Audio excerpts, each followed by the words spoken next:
உலகம் உள்ளவரை உங்களோடிருப்பேன் என்ற உத்தமரே இயேசுவே, தேவனற்கருணையே எங்கள் காவலே, எம் வாழ்வுக்கான வானமுதே.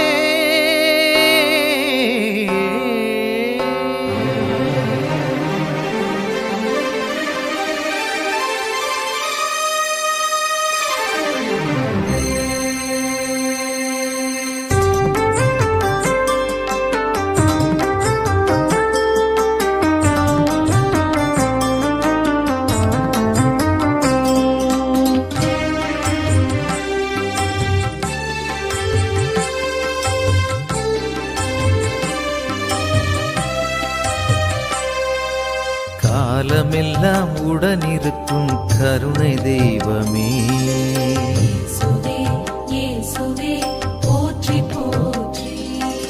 கலங்கரையாய் கரம் நீட்டி காற்றும் தெய்வமே,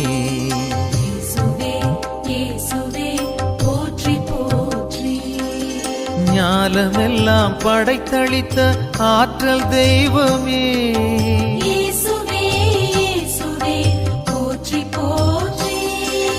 நலன்களுக்கு ஊற்றாகும் நல்ல தெய்வமே,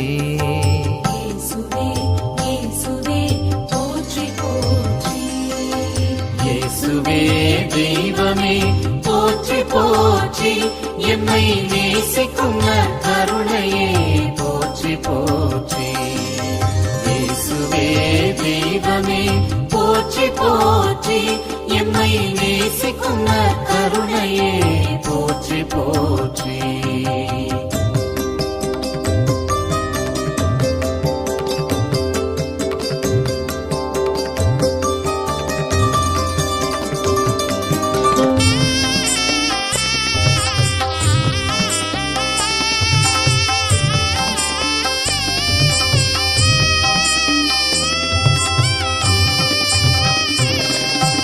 அனைத்துயிர்க்கும் உணவளிக்கும் அம்மையப்பனே,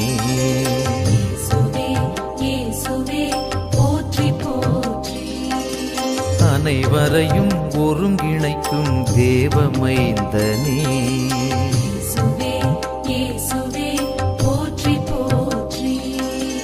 இழந்தவற்றை மீட்டருளும் நல்ல ஆயனே,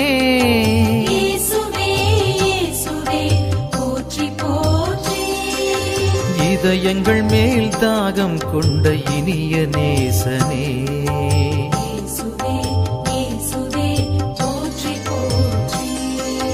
இயேசுவே தெய்வமே போற்றி போற்றி, எம்மை நேசிக்கும் கருணையே போற்றி போற்றி. இயேசுவே தெய்வமே போற்றி போற்றி, எம்மை நேசிக்கும் கருணையே போற்றி போற்றி.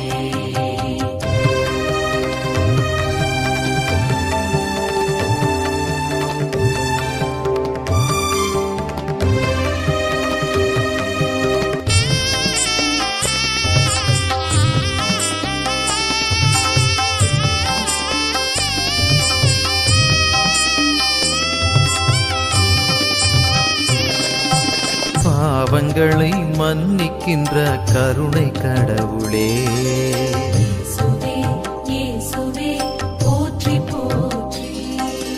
பாரங்களை தாங்கிக் கொள்ளும் பரிவு நெஞ்சமே,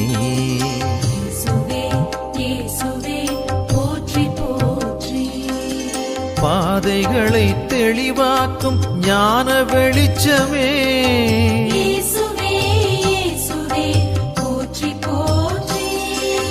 பயணங்களை நிறைவு செய்யும் பாச துணைவனே,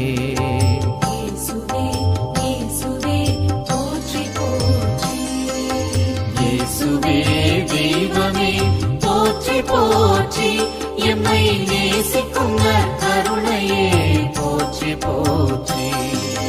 இயேசுவே தெய்வமே போற்றி போற்றி, எம்மை நேசிக்கும் கருணையே போற்றி போற்றி.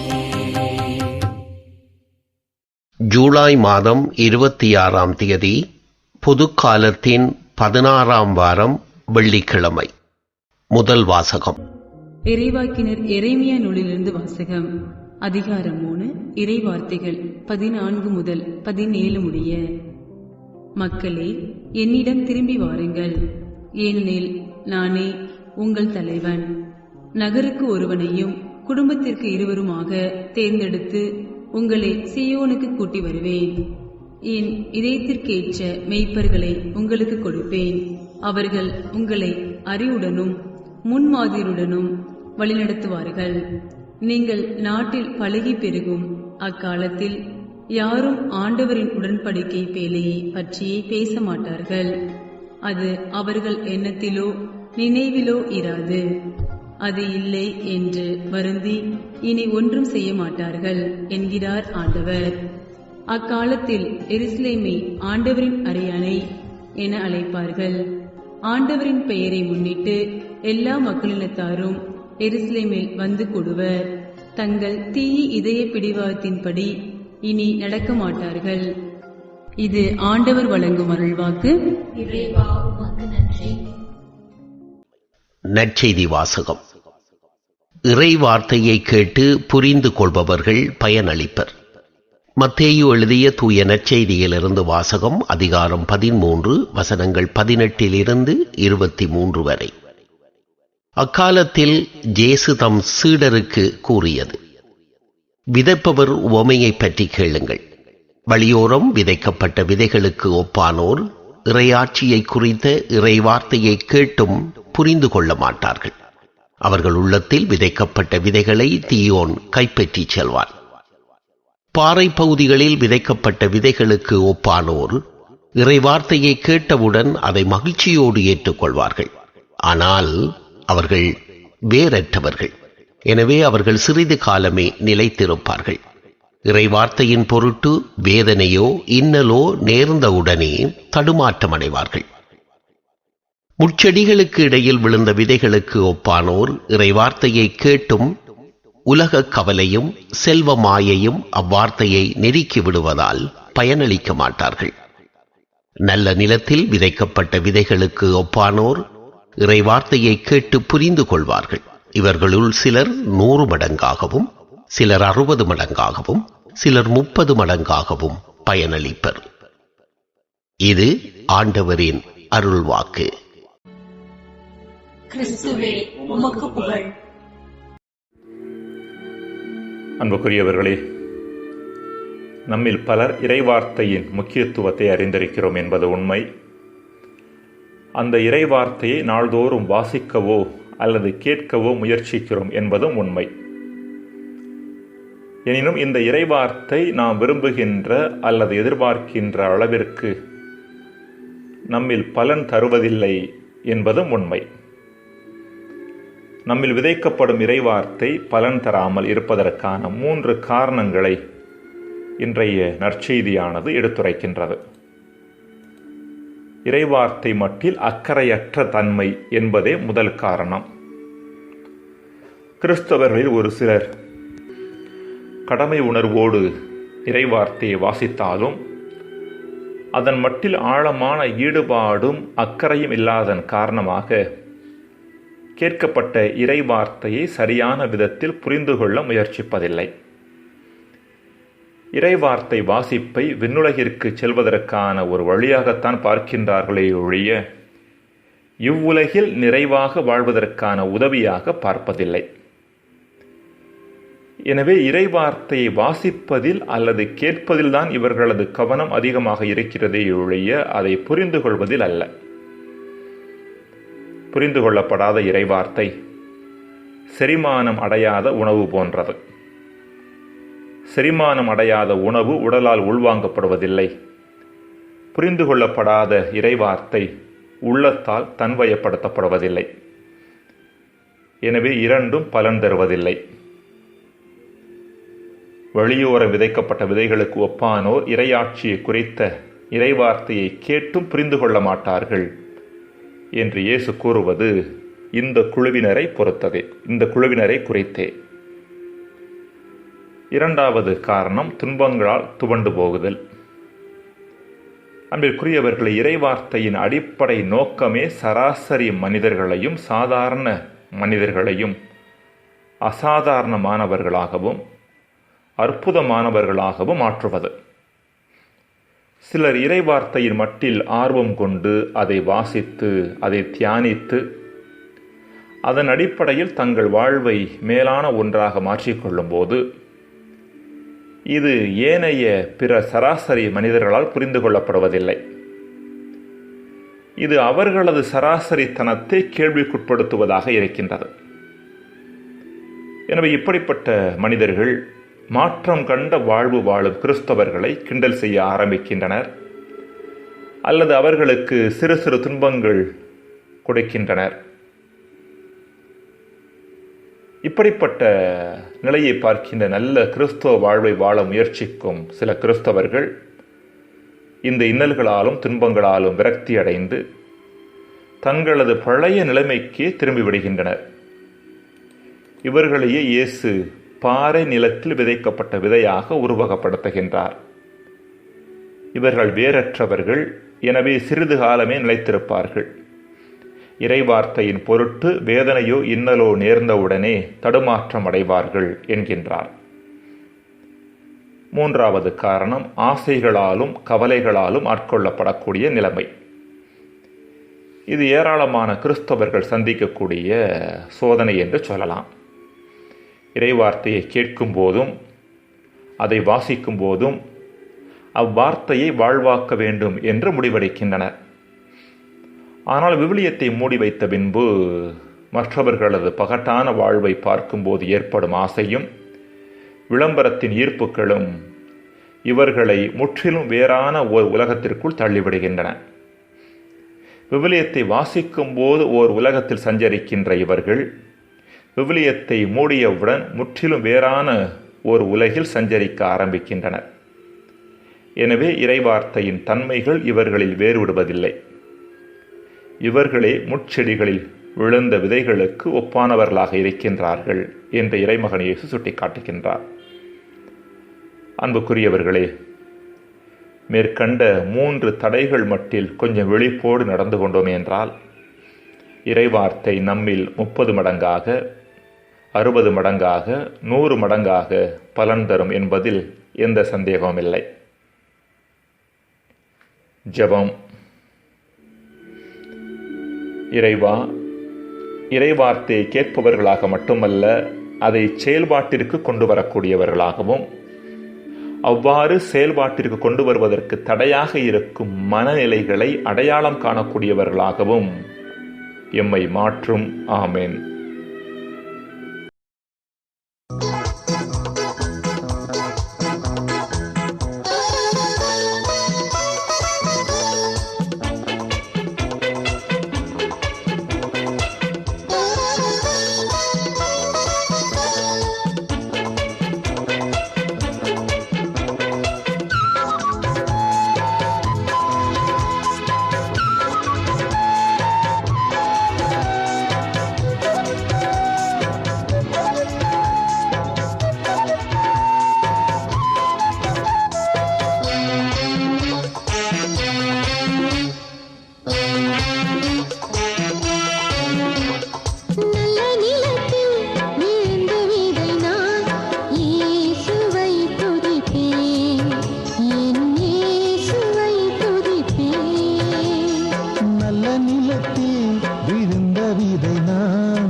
விதையாக பலன் கொடுப்பேன்.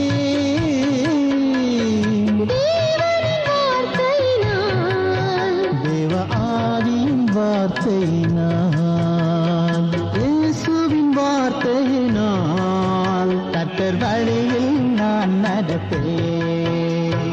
நல்ல நிலத்தில் விழுந்த விதை நான் இயேசுவை துதித்தேன், என் இயேசுவை துதித்தேன். நல்ல நிலத்தில் விழுந்த விதை நான் இயேசுவை துதிப்பேன், என் இயேசுவை துதிப்பேன்.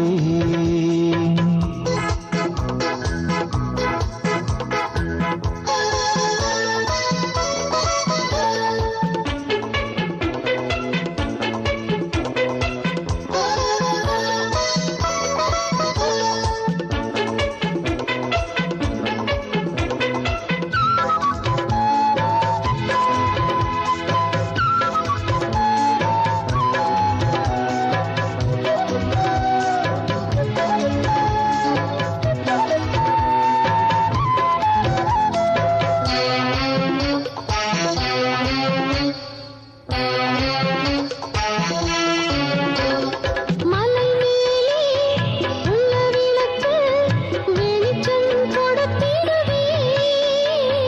மலை மேலே உள்ள விளக்கு வெளிச்சம் கொடுத்திடுவேன். இயேசுவின் இரக்கத்தினால், என் இயேசுவின் இரக்கத்தினால், இயேசுவின் இரக்கத்தினால் அவர் மகனாய் நான் வாழ்வேன். நல்ல நிலத்தில் விழுந்த விதை நான் இயேசுவை துதித்தேன், என் இயேசுவை துதித்தேன். நல்ல நிலத்தில் விழுந்த விதை நான் இயேசுவை துதிப்பேன், என் இயேசுவை துதிப்பேன்.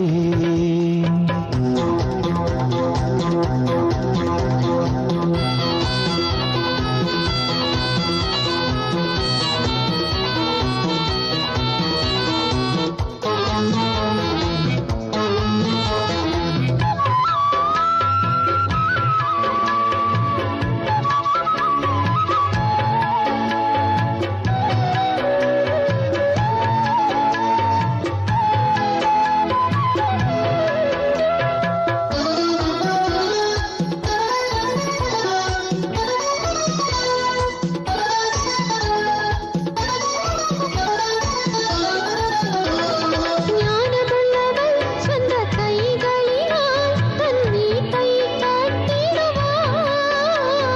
ஞானமுள்ளவள் சொந்த கைகளினால் தன் வீட்டை கட்டிடுவாள். இயேசுவின் கிருபையினால் என் மனைவி கட்டிடுவாள். இயேசுவின் கிருபையினால் என் மருமகள் கட்டிடுவாள். நல்ல நிலத்தில் விழுந்த விதை நான் இயேசுவை துதித்தேன், என் இயேசுவை துதித்தேன். நல்ல நிலத்தில் விழுந்த விதை நான் இயேசுவை